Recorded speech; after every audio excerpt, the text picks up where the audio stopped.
নমস্কার, সবাই ভালো আছেন তো? আজকে আবার একটা নতুন ভিডিও নিয়ে চলে এসেছি।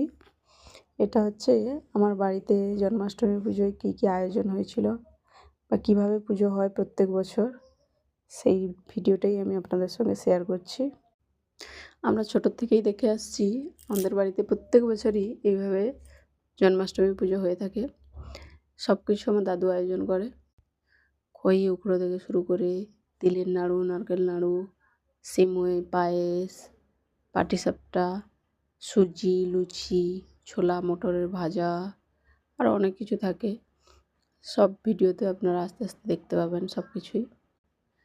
যেহেতু জন্মাষ্টমী পুজো রাতে হয়, অনেক রাত হয়ে যায়, তো আমরা ছোটোবেলা থেকে বসে থাকতাম হাঁ করে কখন পুজো হবে, তারপরে সবাই মিলে আমরা নাড়ু খেতে পাবো, আর খুব মজাও করতাম।